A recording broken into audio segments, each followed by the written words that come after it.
I'm going to go here so that we do a recap of the P2P framework, which is really my proprietary formula for how I help people to create their category of one and make their competition irrelevant. And it starts with internal positioning. So it's this red circle here.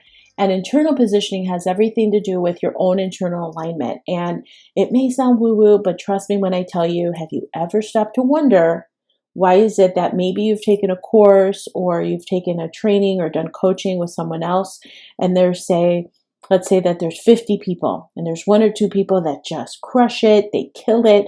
You're like, wow, what's up with that? Like, why didn't I get to that level?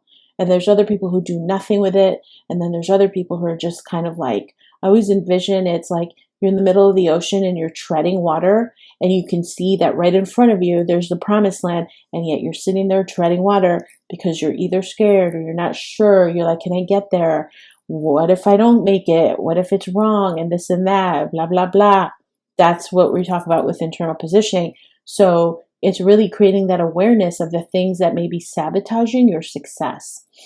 So with that, recalling back to the data that we got when you all first joined, and I absolutely am so appreciative for this because it really does tell a story.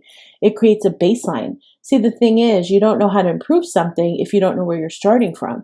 And so this is such a great example of that. These are the words that you all were using in terms of the single biggest challenge. Those of you that were speaking specifically about your internal positioning. Now, you didn't know it was internal positioning. You were just commenting that these were the things that were keeping you stuck and maybe challenging you to the degree that you didn't know how to take care of it. So the first one being the confidence in standing out or not knowing if you know enough, or the fear of judgment, fear of failure, fear of being criticized, fear of being wrong. Those are really, really typical ones, not surprising at all. And of course, the fear that you can really help people, that you can help to transform their lives in a way that is really congruent with what you have to offer. So it can be really scary, but there is a solution for everything, and there's a way to help with that. And that could be one of the reasons that you're not standing out, because it's easier to not do anything. It's easier to stay safe, because recognize that if you're choosing to stay safe, it's choosing you to keep you in a place where you're not putting yourself out there. And isn't that convenient? And then it's also insidious because you're like, oh, I'm just staying safe. Or maybe you self-sabotage by getting ready to get ready, which is something that I talk about, is where you're busy in the doing and not busy in that space where you're being that person that's putting themselves out there. Have you ever been in a situation where you absolutely cringe at the thought of somebody asking you, so what do you do? And you're just like sweat, your palms get sweaty, and you're like avoiding it. Maybe I'm like, oh God, I don't want to sit there and tell people what it is that I do because I don't want to sound dumb. Or I don't want to sound boring. Or I'm not sure how to express it. I'm not sure it's even interesting, right? So those all have to do with your internal positioning.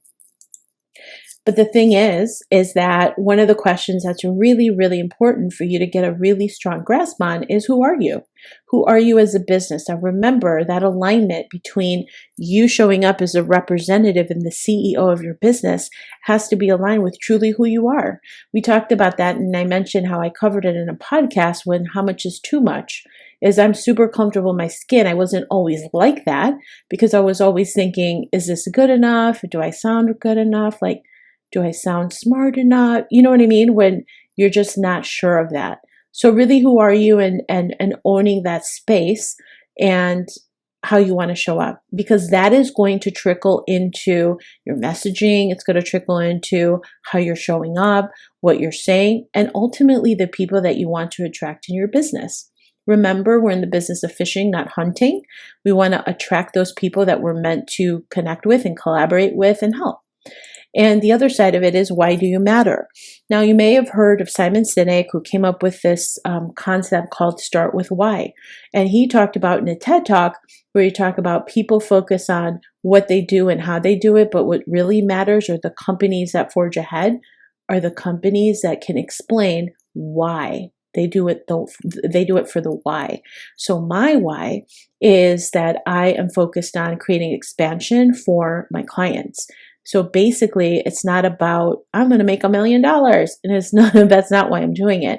The why is because I know I'm being of service to people. I create massive expansion for my clients because I know I can help them to broadcast their message. I know I can help them to amplify what they're doing. I know I can help them to grow their business. So it's really exciting to me and very meaningful. And that is the why. So when I connect the dots for my clients and I say, I help my clients with expansion, that's also really compelling. So bring it back to you. Why is it that you do what you do? Have you ever started to think about it? So who are you? Why you matter? And then also, what do you bring to the market that others don't? So start to explore that, because we'll go into that also. But I know some of you were bringing up some questions around, should I do this? Should I do that? Should I do here? Should I do there? You really want to focus on the thing that brings you joy, the thing you like to do. So I can honestly say it is 10:30 at night here, and I'm talking about marketing. And anybody that knows me, I could be here at 2 o'clock in the morning and talk about marketing, small business marketing, and helping people with their positioning. I love what I do. I'm extremely passionate about it. I could talk about it all day long.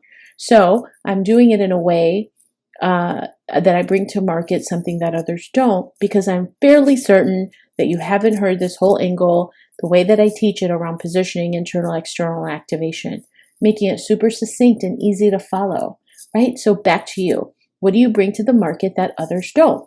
That's a call to action. That's a call to action for today. Let's flesh these out. Start thinking about it and post in the group what it is that you think, or things that are ruminating in your head of what you want to talk about. Because here's the deal. Most of us think that we have to sell based on the widget. It's faster, it's quicker, it's easy to use, and this and that. Or you may be focused on, yes, but I have my PhD and I bring this degree to the table and I've worked at Fortune 100 and blah, blah, blah, blah, blah. Nobody cares about that. Let me just say that. People are only looking at things for what's in it for me. But I will tell you this, people will buy on emotion. Are you connecting the dots for people based on what you do in a way that you can create an emotional engagement with them, an emotional connection with them? So for example, as you saw, I talk about ice cream, I talk about being a delicious sundae, I talk about my chocolate chip cookie story. So these are all ways that I'm connecting the dots for people so that they're connecting with my story, because I'm telling stories in a really compelling way. Because stories are the things that are going to help you connect the dots for people. Remember, people buy on emotion, right? They don't buy on logic. And that's something that I really want to call attention to. So today is all about that internal exploration. Are you connecting the dots for yourself? Are you showing up congruently around who you are, why it is you matter, what do you bring to the table? Have you been marketing your business logically, or have you been marketing your business emotionally with the intention to help make a stronger connection?